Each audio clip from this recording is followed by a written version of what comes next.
Nós queremos nesta tarde, e esse culto da tarde sempre tem essa característica de registrar o encontro entre o dia e a noite. O dia termina e a noite chega. A gente, quando está dirigindo o culto daqui, a gente pode observar lá fora.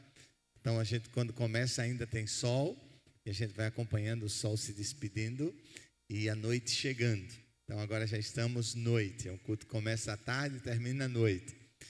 E ele tem essa característica bem especial na presença do Senhor.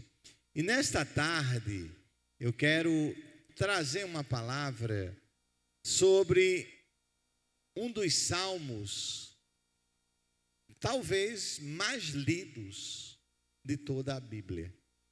Um salmo lido por quem é evangélico, por quem não é, por quem é cristão, por quem não é cristão, que é o Salmo 23. Um salmo de autoria de Davi, e há quem diga que Davi compôs esse salmo, escreveu esse salmo à beira de um rio, observando o seu rebanho e trazendo à sua memória as experiências vividas por ele como pastor, e daí fazendo a comparação com o supremo pastor que é Jesus Cristo. E o objetivo da mensagem nesta tarde é que nós possamos visualizar com mais ênfase Jesus Cristo como o pastor das nossas vidas.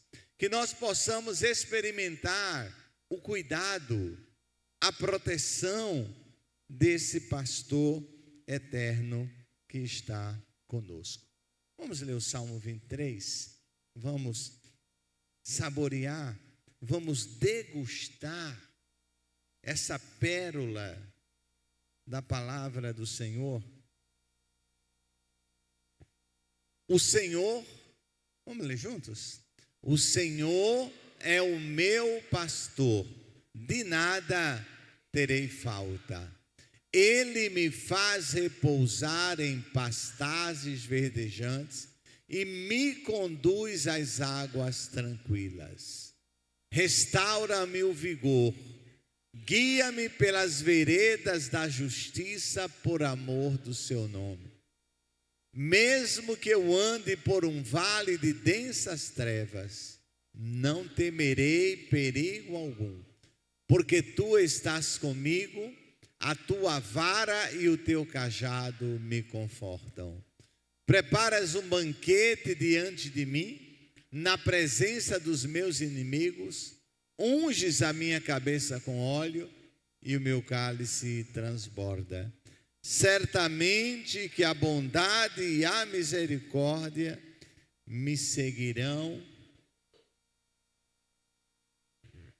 e habitarei na casa do Senhor para sempre, ou para todo o sempre. Hoje pela manhã nós falamos sobre cura para as tristezas. O Salmo 23, Davi diz que o Senhor, interessante as versões bíblicas, a versão mais tradicional de Almeida diz que o Senhor refrigera a minha alma. Eu estava meditando na versão King James e diz que o Senhor, Ele renova a minha alma. Renova, como é bom ter a alma renovada. E agora na NVI ele traz, restaura-me o vigor. Nós falamos hoje pela manhã que quando nós estamos cansados fisicamente, quando nós estamos cansados emocionalmente, o nosso prazer da lei do Senhor, o nosso prazer no Senhor, ele fica comprometido. Por isso eu preciso cuidar do meu corpo, eu preciso cuidar da minha mente, para ter um espiritual equilibrado. Às vezes nós vamos achar que o espiritual vai resolver tudo. mas nós somos corpo, alma e espírito. E como é importante entender isso. Nós somos corpo, alma e espírito. Nós temos um corpo que é terreno. Nós temos uma alma que também é terrena. A alma é a sede das emoções. Na alma nós nos alegramos, na alma nós nos entristecemos, na alma nós sorrimos, na alma nós choramos. A alma, ela agrupa esta gama de sentimentos. O espírito, ele nos liga a Deus, ele nos liga ao Senhor. Este salmo, ele não registra eventos especiais. O título dele, ele não tem título. Alguns o chamam o Salmo do Pastor, outros o chamam Salmo da Ovelha, porque é uma ovelha falando do seu pastor, é Davi falando do Supremo Pastor, mas simplesmente o título Salmo 23, o número dele, tem se tornado um título para nós. Salmo 23, a gente já pensa conforto, consolo, cuidado.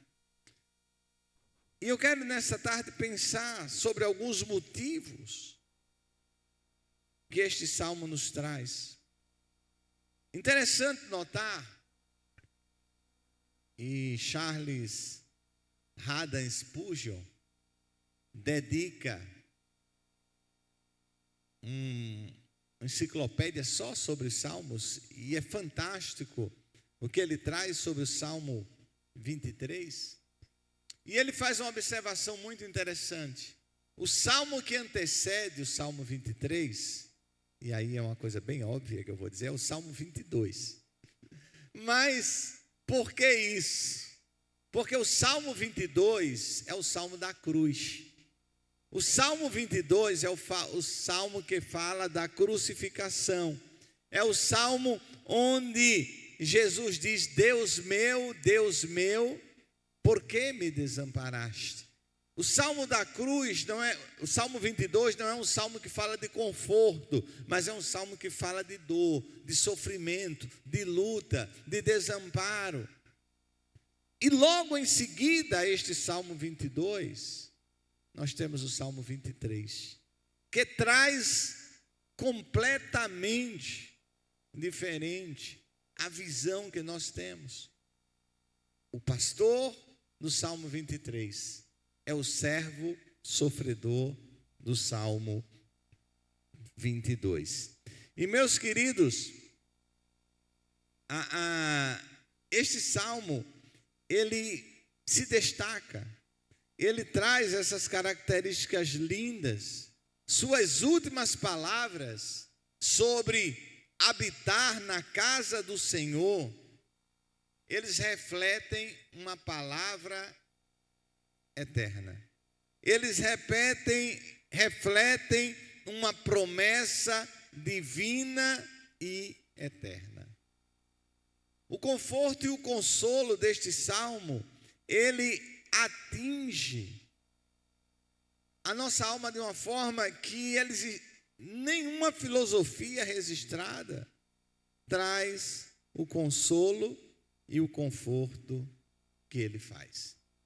Eu quero partilhar 3 coisas com você sobre o Salmo 23, 3 coisas importantes, 3 coisas que você, se guardar, vai trazer muita contribuição para a sua vida.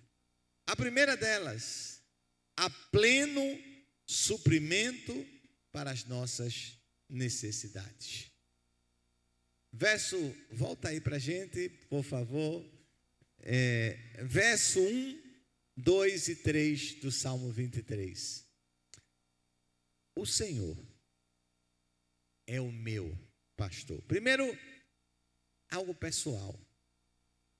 A ovelha se identifica com o pastor como o seu pastor. O Salmo não diz: o Senhor é o pastor do rebanho, embora ele o seja. Mas Davi, na sua intimidade com o Senhor, E não esqueçamos que Davi é um homem segundo o coração de Deus. Davi, na sua intimidade com o Senhor, ele diz: o Senhor é o meu pastor. Ele não visualiza mais nada, mais ninguém. Ele visualiza somente o pastor cuidando dele. A relação dele direta com o pastor, como as suas ovelhas, tinha essa relação com ele. O Senhor é o meu pastor. Eu vou trazer uma comparação aqui, bem discrepante, mas que traz o mesmo sentido. Eu tenho reavaliado o meu conceito sobre gatos. Eu vou falar agora da minha experiência. Eu já tive vários gatos, mas eu tenho um gato agora, que esse gato é diferenciado, pastor Fernando. É um gato muito especial. É um gato que, ao final do dia, lá quando for às 9 horas mais ou menos, 9 e pouco, ele está ali atrás já me esperando. E ele vai na minha frente miando como me levando para casa. Ele me acompanha, né? Ele me acompanha. É um gato que, quando eu estou no quarto estudando, ele vai, entra, senta ali nos meus pés e fica. E hoje eu estava sentado na cadeira, com os pés esticados assim para a cama, e ele vem, sobe, faz das pernas uma ponte, e ele veio e deitou ali, na minha barriga assim. Ele ficou ali deitado. E às vezes ele olha para você como se estivesse interagindo, não é? Mas o que é que eu quero trazer com essa questão? Aquele gato tem uma relação pessoal, tem uma pessoalidade. Aí você pensa: mas pastor, gato não é assim. Eu não vou discutir com você, o meu é. Contrariando todos os manuais de gato, né? Que diz que gato não serve, é servido, gato entende que ele é tudo e que quem serve a ele é que tem a obrigação, mas esse não é? Pessoalidade, é a pessoalidade. Davi, como pastor de ovelhas, como pastor que amava as suas ovelhas, que defendia as suas ovelhas, que pastor brigaria com o urso, com o leão, para defender as suas ovelhas? Só alguém que ama verdadeiramente as suas ovelhas. Davi é esse. E ele sente nisso o amor de Deus, ele traz o amor de Deus para essa relação com as suas ovelhas. E ele diz: o Senhor é o meu pastor, de nada eu terei falta. Irmãos, quando a gente entende esse de nada eu terei falta, a gente deixa de se queixar para Deus. A gente deixa de perguntar por que não está acontecendo na nossa vida. Porque muitas vezes a gente diz: Senhor, não é? Parece que a gente está sempre à beira do tanque de Betesda. Quando chega a minha vez, outro vai na frente. E é abençoado. E a gente diz: mas Senhor, eu estava na fila. Eu estava esperando há mais tempo. E a bênção chegou primeiro para aquele outro. A promoção do trabalho chegou primeiro para aquele outro, né? A casa própria chegou primeiro para aquele outro. O casamento chegou primeiro para aquele outro. Tudo chega primeiro para o outro. Mas quando a gente aprende a se relacionar com o pastor, o supremo pastor, nós não vamos sentir falta de nada. O melhor exemplo que eu tenho encontrado para viver essa experiência é a relação de uma criança com a sua mãe e o seu pai. Você pega uma criança que vive em condições precárias, em uma situação financeira precária, que tem a falta de comida, que tem a falta de brinquedo, que tem a falta de roupa. Mas chegue para aquela criança que está ali agarrada com seu pai e sua mãe e diz: vamos comigo. Eu vou dar a você comida, roupa, casa, vamos comigo. Aquela criança vai olhar para a mãe e vai se agarrar na mãe ou no pai. Em via de regra, tá? Estou falando de exceção.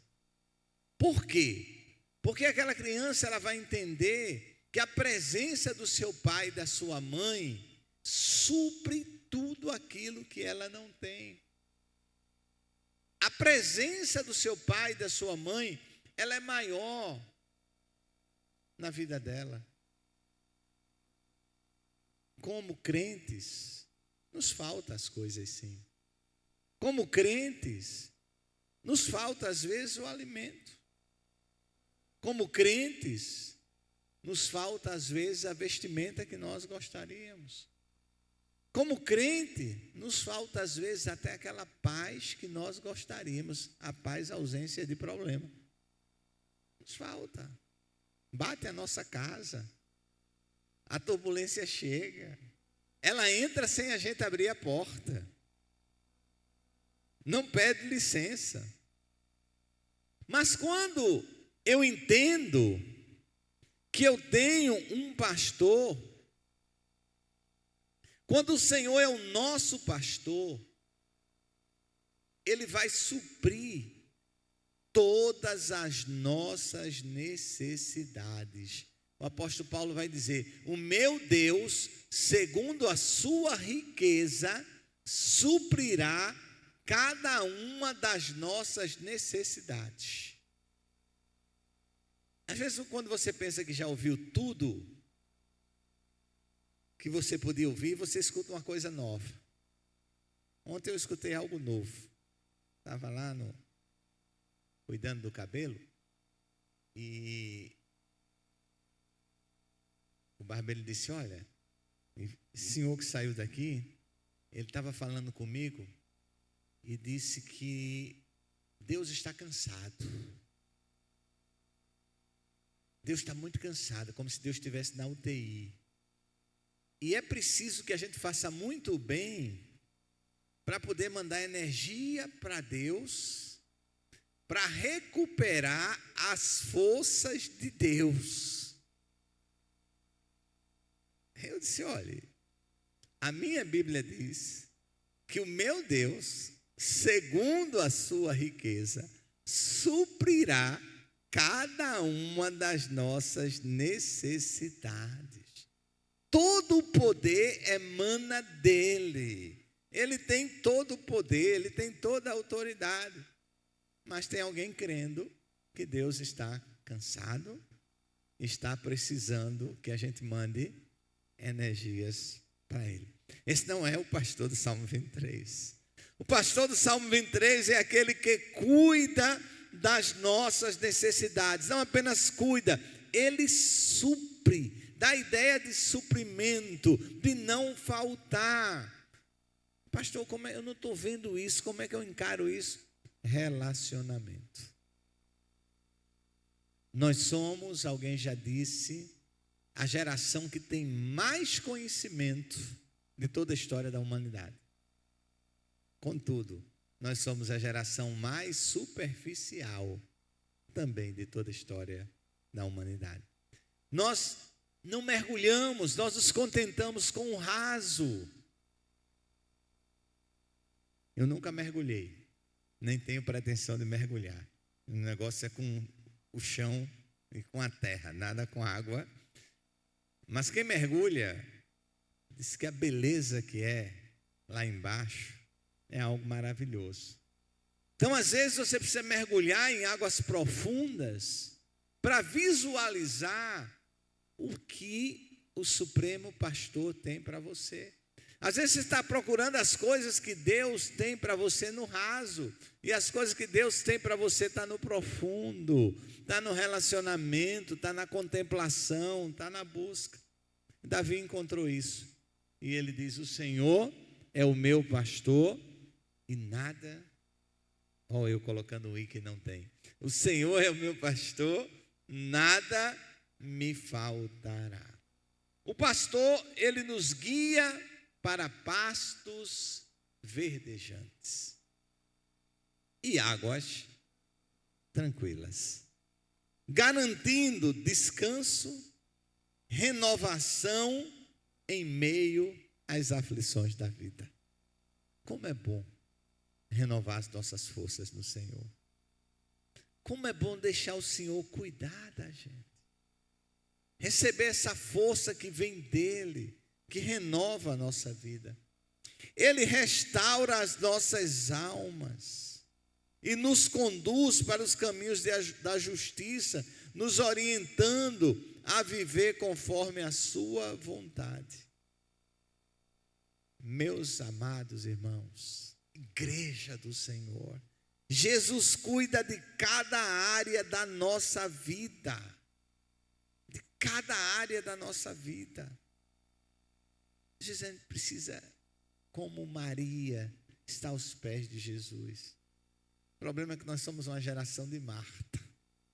Nós somos uma geração que quer fazer para o Senhor, quer fazer para o Senhor, quer fazer para o Senhor, e não tem desfrutado de estar aos pés do Senhor.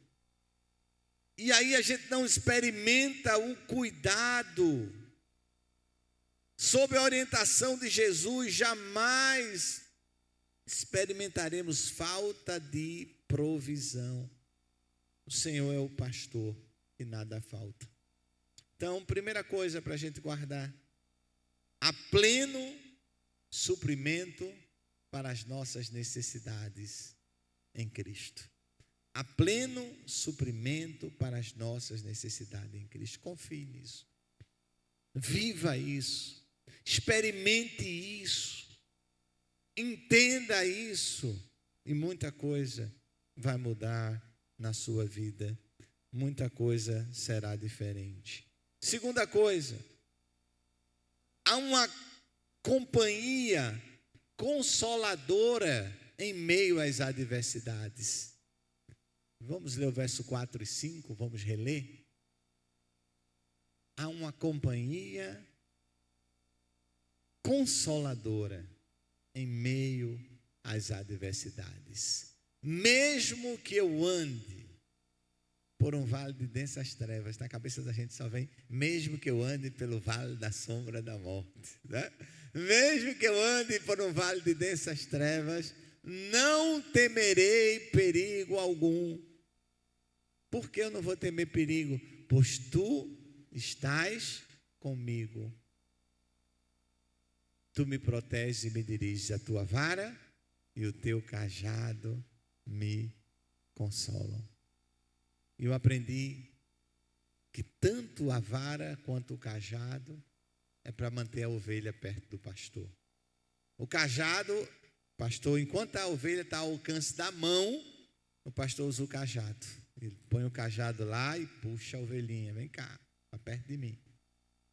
E a vara é quando a ovelha dispara e quer ir embora, já está bem distante, o pastor bem treinado, ele joga a vara vai travar nas pernas da ovelha, ela vai cair, vai ficar lá travada, o pastor vai lá, vai pegar, vem cá agora, que eu vou cuidar de você, eu vou tratar você. E aí depois daquele tempo de cuidado, olho no olho, ovelha e pastor, aquela ovelha não vai sair mais perto do seu pastor. Então, há companhia, há consolo em meio à adversidade. O que mais nós queremos em meio de uma luta é consolo. Quantas vezes você chegou para alguém e disse, tudo que eu estou precisando é de um ombro amigo, de um ouvido para me ouvir, não para ouvir com críticas, não para me ouvir apresentando soluções. A gente precisa aprender a ouvir. E às vezes a pessoa começou a contar o problema, a gente já está apresentando a solução ou contando o nosso. Porque parece que mostrar que nós estamos numa situação pior do que a pessoa vai consolar a pessoa. Não é? Olha, eu estou há 3 dias gripado, o outro dizendo, semana passada eu fiquei 10. Não é? Eu sei que a intenção é boa, a gente quer consolar o outro. Quer dizer que já passou por uma situação pior. Mas deixa o outro falar da sua gripe, da sua dor, né? Da sua dor, que está doendo, a cabeça está doendo, o sapato está apertado. Deixa ele precisa falar. Por que é que você acha que os consultórios de psicologia, de psicanálise estão tão cheios, estão tão lotados? Porque as pessoas precisam falar. Há consolo no Supremo Pastor. Ele é o Consolador.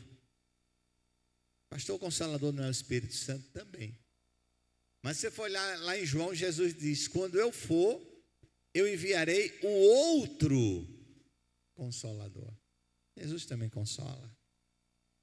Ainda que eu ande pelo vale da sombra da morte, não temerei mal nenhum, porque tu estás comigo. Mesmo nas situações mais sombrias e perigosas, não estamos sozinhos. A presença do pastor é a nossa maior fonte de consolo e segurança.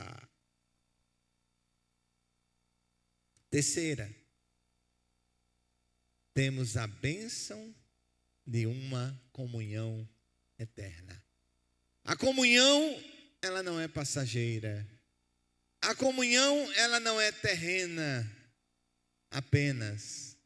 Ela começa aqui, mas ela continua. Certamente que a bondade e a misericórdia me seguirão todos os dias da minha vida, e habitarei na casa do Senhor por longos dias, ou para todo sempre. Com Jesus como nosso pastor, podemos ter a certeza que a sua bondade e a sua misericórdia estarão conosco diariamente. Além disso, temos uma promessa de uma comunhão eterna com Ele. Habitarei na casa do Senhor, significa viver na presença dEle.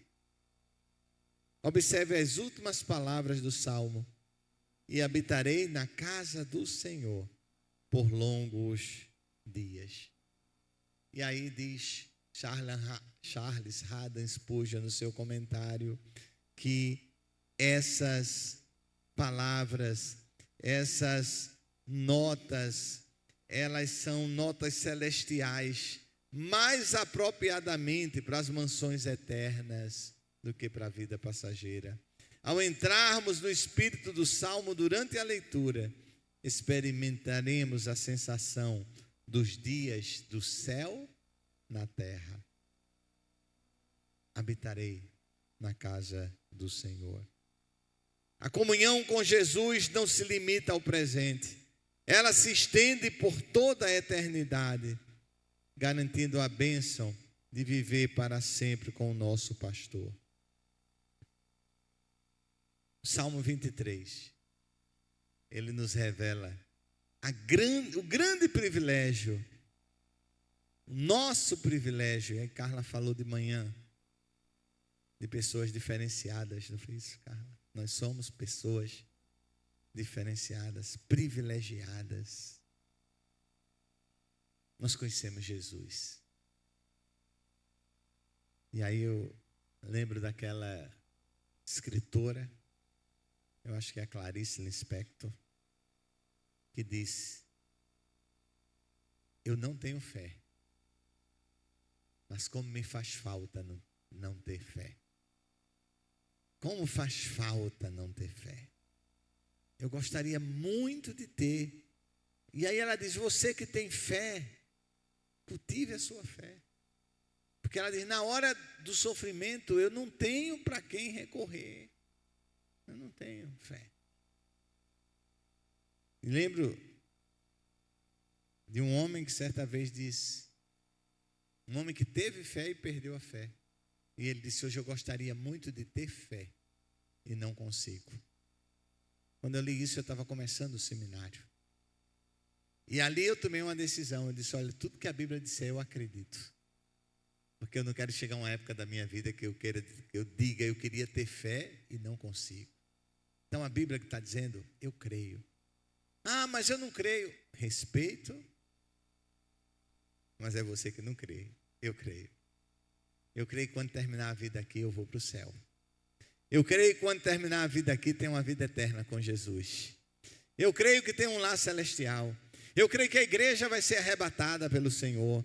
Eu creio que haverá um dia onde todos nós estaremos reunidos. Eu creio num lugar que não há dor, que não há choro, que não há tristeza, que não há rancor, que não há perversidade, que não há... Porque a palavra diz tudo isso, e eu creio nessa palavra que é a palavra de Deus. E eu quero continuar crendo por todos os dias da minha vida. O Salmo 23, ele revela o privilégio de ter Jesus como nosso pastor. E qual é o privilégio, meu querido irmão Emerson? Ele supre todas as nossas necessidades. Ele supre todas as nossas necessidades. Ele nos acompanha nas adversidades. E Ele nos promete uma comunhão eterna com Ele. Jesus é o nosso bom pastor, que nos guia, não falta, supre nossas necessidades, sara nossas feridas, nos carrega em seus ombros, nos dá descanso, nos dá paz, nos dá vida eterna. Amados irmãos, podemos confiar no cuidado do bom pastor, sabendo que em suas mãos estamos sempre seguros, protegidos e abençoados, tanto nesta vida quanto na eternidade. Fica de pé em nome de Jesus. Convidar a geração louvor. Tem uma música que o Daniel gosta muito. Ele diz: o pastor de Israel, o guarda de Sião, a grande estrela da manhã, Deus forte, Deus forte. O nosso pastor é um Deus forte, conselheiro, Pai da eternidade, príncipe da paz. E você que está conosco nessa noite, já conhece esse Deus forte? Já conhece esse Deus da provisão, do suprimento? Já teve uma experiência com Ele? Já entregou sua vida para Ele? Se não, convido você hoje, sair do teu lugar, vir aqui à frente e a gente vai orar com você. A gente vai estar orando, buscando esta presença maravilhosa, esta presença santa. Se hoje à noite você andou afastado deste caminho, mas sente o convite do Senhor para você voltar, enquanto estamos cantando, convidamos você para sair do seu lugar e vir aqui à frente e a gente vai orar juntos.